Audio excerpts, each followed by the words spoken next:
आइए आज हम आर्टिकल्स के बारे में सीखेंगे, इंग्लिश आर्टिकल्स के बारे में, जो ए एन और द है। और इसको द कब बोलते हैं, दी कब बोलते हैं, मैं सब बताने वाला हूँ। तो आज हम देखेंगे पहले इंडेफिनिट जो आर्टिकल्स है उसके बारे में पहले हम पढ़ेंगे। इंडेफिनिट आर्टिकल्स क्या होते हैं, ए और एन रहता है। तो ये जो आर्टिकल्स है कभी भी सिंगुलर नाउन्स के बाद पहले लगाया जाता है, बिफोर सिंगुलर नाउन्स। तो उसका जो ये जो एन जो है, एन कभी भी हमने पढ़ा है, आपने पढ़ा होगा, आपके जो स्कूल के टीचर्स ने बताया होगा कि जब भी ए ई आई ओ यू ये जो क्या है वॉवल्स है, वॉवल्स। जब भी ये जो शब्द लेटर्स दिखेगा उसके सामने हमें क्या लगाना है, एन लगाना है। ऐसे आपने पढ़ा होगा। तो यहाँ पे भी अभी हम यश देखेंगे और इसमें ये ए लिख देंगे क्योंकि ए यश यहाँ पे है। तो और जैसे इसमें देखो यूरोपियन में हम क्या करेंगे, एन लगा देंगे। लेकिन ऐसा नहीं करना है, हमें जो खास करके ध्यान रखना है वह होता है sound. A E I O you ये जो है वॉल्स, इसका साउंड ध्यान में रखना है कि जब हम शब्द बोलते हैं, जब उनको प्रोनाउंसिएशन हम करते हैं तो साउंड क्या निकलता है, ये मेन बात होती है। अभी यहाँ पे एक जो है, ए के लिए क्या आ जाता है, ए आ जाता है, इसलिए यहाँ पे एन ही आएगा। ऑरेंज के लिए भी एन ही आ जाएगा, एप्पल के लिए भी एन ही आ जाएगा। कॉन्सोनेंट है इसलिए ए लिख लेंगे, लेकिन वहाँ पे ए रॉन्ग रहेगा, एन हमें लिखना पड़ेगा क्योंकि इसका जो प्रोनाउंसिएशन है वो ऐसा इस प्रकार से इसका प्रोनाउंसिएशन होता है। ये जो प्रोनाउंसिएशन जो उच्चार हम बोलते हैं तो अ से निकलता है, इसलिए यहाँ पे यच को नहीं देखना है, उसका साउंड क्या निकलता है, वॉल साउंड। जैसे ही ए ई आई ओ यू में से यदि साउंड जैसा निकलता है, साउंड निकलता है हमारा बोलते वक्त, तब उसको हमें आवर बोलना चाहिए, एन लगाना चाहिए। ये जो होता है इसमें भी बुक आ जाएगा क्योंकि ये कॉन्सोनेंट है, सी भी ए आ जाएगा, कॉन्सोनेंट है। लेकिन अब यहाँ पे ई है तो मैं एन लगा दूँ क्या, यहाँ पे एन लगा दूँ, ये है तो नहीं, हमें ऐसा नहीं, हमें बोलता वक्त इसको क्या बोलते हैं हम ये देखना ज़रूरी है। ये हम इसको क्या बोलते हैं, यूरोपियन। तो यू का साउंड आ जाता है पहले, यूरोपियन है तो इसीलिए यहाँ पे यूरोपियन मतलब यू का साउंड कॉन्सोनेंट है। तो कॉन्सोनेंट साउंड जो है उसके सामने लगता है ए, तो इसीलिए हमें यहाँ पे ए लिखना पड़ेगा क्योंकि यहाँ पे साउंड यू निकल रहा है।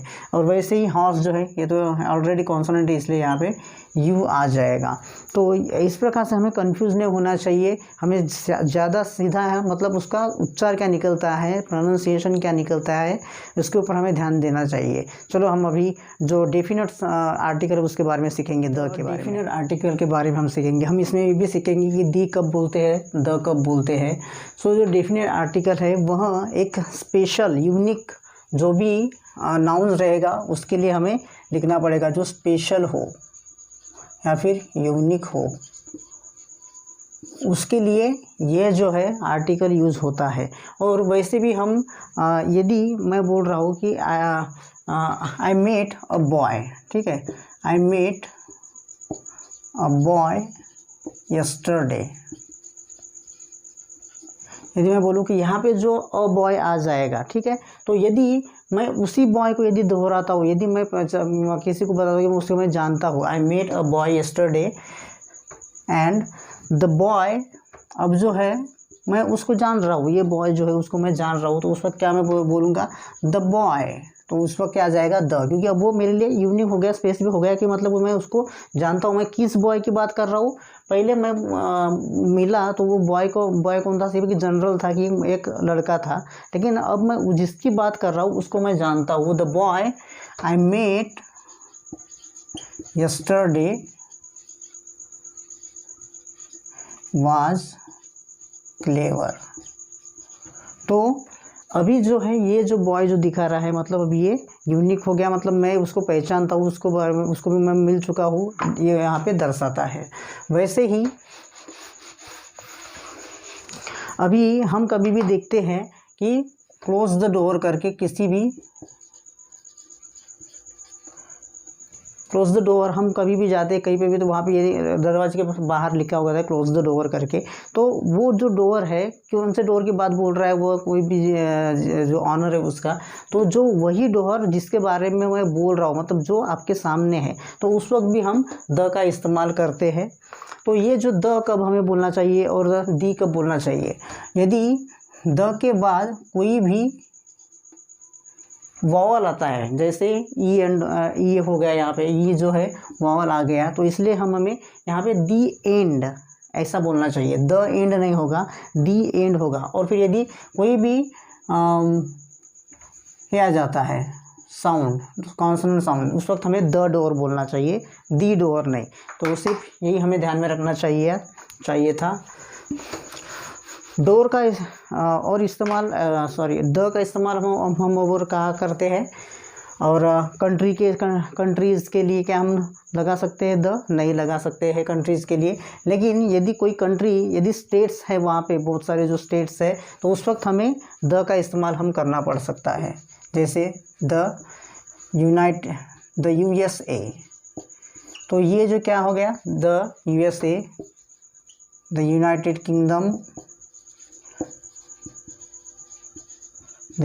किंगडम, इस वक्त हमें द का यूज करना पड़ेगा। लेकिन यदि मैं बोलूँ इंडिया, अमेरिका, तो हम उस वक्त द का इस्तेमाल नहीं कर सकते हैं। तो इसीलिए ये बात हमें ध्यान में रखना बहुत ज़रूरी है। और हम यूज किस में करते हैं द का, न्यूज़पेपर्स में, न्यूज़पेपर्स के लिए, जैसे द हिंदू, द दैनिक भास्कर,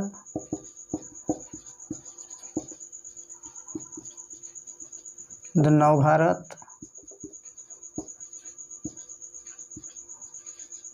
जैसे जो भी न्यूज़पेपर्स है उसके साथ भी हम द का इस्तेमाल करते हैं।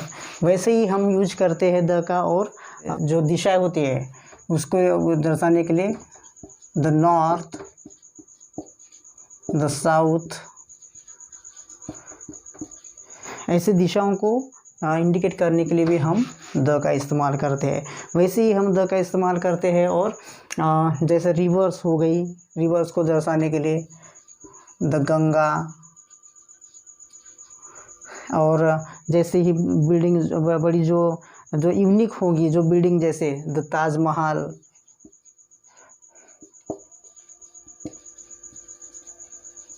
ताजमहल एक ही है तो इसीलिए द ताजमहल। जैसे stars, the sun, the moon, इनके सामने हम द लगाते हैं। हम द का इस्तेमाल जैसे यूनिक हो जाती है, जैसे होली स्क्रिप्चर्स जो है उसके सामने भी हम द लगाते हैं, जैसे the Ramayana, the Bible, the Quran,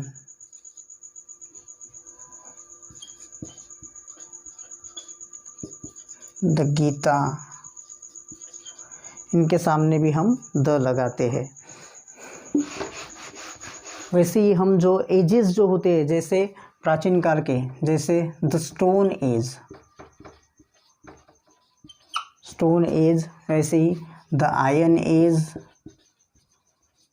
इनके साथ भी हम क्या है, जो द है लगा सकते हैं। आई होप कि आपने यह जो सारा जो डिफरेंस है आर्टिकल्स का आपने सीखा होगा, और आशा करता हूँ कि आपने मेरा चैनल सब्सक्राइब किया होगा। यदि नहीं किया है तो चैनल को सब्सक्राइब कीजिएगा, ताकि जो भी वीडियो मैं अपलोड करता हूँ तो उसका नोटिफिकेशन आपको मिलेगा। Thank you so much for watching the video.